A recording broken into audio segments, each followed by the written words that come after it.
আসসালামু আলাইকুম। তানজিলা মিডিয়া থেকে আমন্ত্রণ জানাচ্ছি। আমি তানিশা সুলতানা আফিফা। মহান স্বাধীনতা দিবস উপলক্ষে শহীদ রাষ্ট্রপতি জিয়াউর রহমানের স্মৃতি বিজড়িত বিপ্লবী উদ্যানে চট্টগ্রাম মহানগর জিএসএসের পক্ষ থেকে শ্রদ্ধাঞ্জলি। এ সময় উপস্থিত ছিলেন বাংলাদেশ জাতীয়তাবাদী দল বিএনপির চট্টগ্রাম বিভাগীয় সাবেক সাংগঠনিক সম্পাদক ও চট্টগ্রাম মহানগরের সফল সভাপতি জনতার মেয়র জনাব ডাক্তার শাহাদাত হোসেন। আরও উপস্থিত ছিলেন চট্টগ্রাম মহানগর বিএনপির সাবেক সাংগঠনিক সম্পাদক ও আহ্বায়ক কমিটির সদস্য কামরুল ইসলাম। এ সময় উপস্থিত ছিলেন বাংলাদেশ জাতীয়তাবাদী যুবদলের চট্টগ্রাম বিভাগীয় সহ সাংগঠনিক সম্পাদক, চট্টগ্রাম মহানগরের সাধারণ সম্পাদক শাহেদ। উপস্থিত ছিলেন চট্টগ্রাম মহানগর স্বেচ্ছাসেবক দলের আহ্বায়ক বেলায়েত হোসেন বলু। উপস্থিত ছিলেন চট্টগ্রাম মহানগর স্বেচ্ছাসেবক দলের সদস্য সচিব ইঞ্জিনিয়ার জমির উদ্দিন নাহিদ।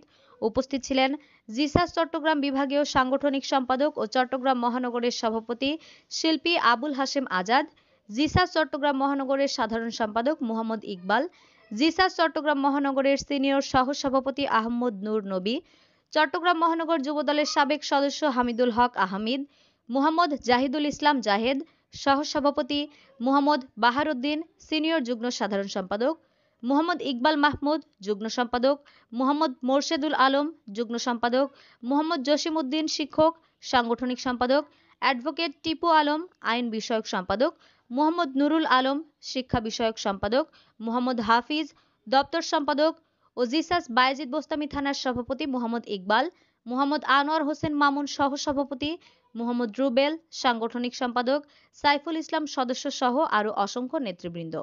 মেয়র ডাক্তার শাহাদাত হোসেন বলেন, লাল সবুজের পতাকায় জিয়া তোমায় দেখা যায়, জিয়া তুমি আছো বিশ্বে, সারা বাংলাদেশের ধানের শীষে। আজকে এই বিপ্লব উদ্যান, যে উদ্যানের 1971-এর 25শে মার্চ 8ম ইস্ট বেঙ্গল রেজিমেন্টের একজন তরুণ টকবগে মেজর সেদিন ওনার উদ্বোধন কর্মকর্তা কর্নেল জাঞ্জুয়াকে সেদিন হত্যা করে ঘোষণা দিয়েছিলেন, আই রিভোল্ট, আমি বিদ্রোহ ঘোষণা করছি, উই রিভোল্ট, আমরা বিদ্রোহ ঘোষণা করছি। মূলত ওনার সেই বজ্রকণ্ঠের মধ্যে দিয়ে সেদিন অপারেশন সার্চ লাইটের মাধ্যমে ঘুমন্ত বাঙালির উপর সেদিন পাকিস্তান হানাদার বাহিনী ইয়াহিয়া খান, জুলফিকার আলী ভুট্টো নেতৃত্বে, ফরমান আলী খানের নেতৃত্বে আমাদের শান্ত বাঙালির উপর যেভাবে সেদিন গুলি চালানো হয়েছিল, সেদিন ওনার এই বজ্রকণ্ঠের মধ্যে দিয়ে বাংলাদেশিরা সেদিন ঐক্যবদ্ধ হয়েছিল।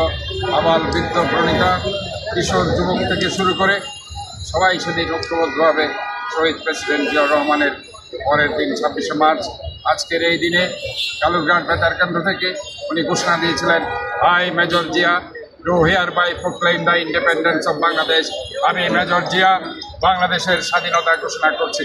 স্বাধীনতার ঘোষক জিয়া, মুক্তিযুদ্ধের নায়ক জিয়া, আজকের এই দিনে জিয়া তোমায় মনে পড়ে, দেশ গড়েছে শহীদ জিয়া, ব্যক্তিমতের খালেদা জিয়া, শহীদ জিয়া, জিয়ার স্মরণে ভয় করি না মরণে, ভয় করি না মরণে, শহীদ জিয়ার স্মরণে। বারবার আমরা দেখেছি মুক্তিযুদ্ধের ইতিহাসকে বিকৃত করা হয়েছে। আমরা দেখেছি অমুক সমুখের নাম বলে স্বাধীনতার ঘোষকের কথা বলা হয়েছে। আমরা বলতে চাই 1971 সালের 25শে মার্চ যেভাবে তারা পালিয়ে গিয়েছিল, বর্ডার ক্রস করে করে আওয়ামী লীগের নেতারা ঠিক একইভাবে 2024 সালে শেখ হাসিনা তার নেতা কর্মীকে রেখে তার আত্মীয়স্বজনকে নিয়ে পিছনের দরজা দিয়ে ভারতে চলে গেছে। আমরা বলতে চাই বাংলাদেশ জাতীয়তাবাদী দলের নেত্রী বেগম খালেদা জিয়া বারবার জনগণকে একসাথে ঐক্যবদ্ধভাবে আন্দোলন করেছে, ওনাদেরকে ফেলে কখনো দেশের বাইরে যায়নি। সেদিন 1/11-র সময় ওনাকে বলা হয়েছিল দেশের বাইরে যেতে, সেদিন উনি যাননি। উনি বলেছিলেন বাংলাদেশের 16 কোটি মানুষ, আমার কেউ সন্তান, কেউ আমার বাবা, কেউ আমার মা, তাদেরকে ফেলে আমি বিদেশের মাটিতে যাব না। এবং আমরা দেখেছি আজকে দেশনায়ক তারেক রহমান 2024-এর যে গণ আন্দোলন, গণ অভ্যুত্থান, প্রথম দিন থেকে উনি নেতৃত্ব দিয়েছেন। আজকে আমরা বলতে চাই 71-এর মুক্তিযুদ্ধের ইতিহাসের বিকৃতি কখনো ঘটানো যাবে না। 71-এর মুক্তিযুদ্ধের মাধ্যমে আমরা একটি দেশ পেয়েছি, আমরা একটা স্বাধীন বাংলাদেশ পেয়েছি, আর 24-এর গণ অভ্যুত্থানের মাধ্যমে আমরা একটি সরকার পেয়েছি। কাজে 24 আর 71-এর মধ্যে আমাদের একটা বেসিক ডিফারেন্স আছে, এটা মৌলিক পার্থক্য আছে। 71-এর মুক্তিযুদ্ধের যারা শহীদ হয়েছে আমরা আজকে ঘোষণা করতে চাই তাদের পরিবারকে পুনর্বাসন করতে হবে, আমাদের দাবি। এবং যারা বীরশ্রেষ্ঠ আছে, প্রত্যেকটা বীরশ্রেষ্ঠের নামে আওয়ামী লীগ সরকার যাদের নাম মুছে দিয়েছিল, বীরশ্রেষ্ঠ রুহুল আমিন স্টেডিয়াম, বীরশ্রেষ্ঠ মতিউর রহমান স্টেডিয়াম, প্রত্যেকটা জায়গায় সেই নামগুলো আবারও ফলক তাদের উন্মোচিত করতে হবে।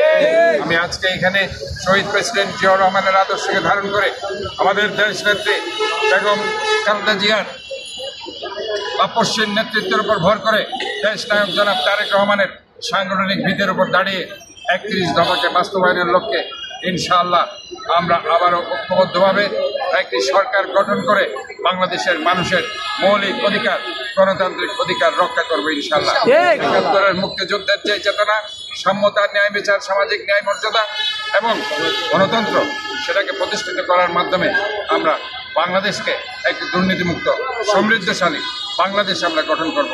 এটাই হোক আজকের মহান স্বাধীনতা দিবসের আমাদের শপথ এবং আমাদের ঐক্যবদ্ধতার মাধ্যমে ইনশাআল্লাহ আমরা দেশকে এগিয়ে নিতে চাই। সবাইকে ধন্যবাদ।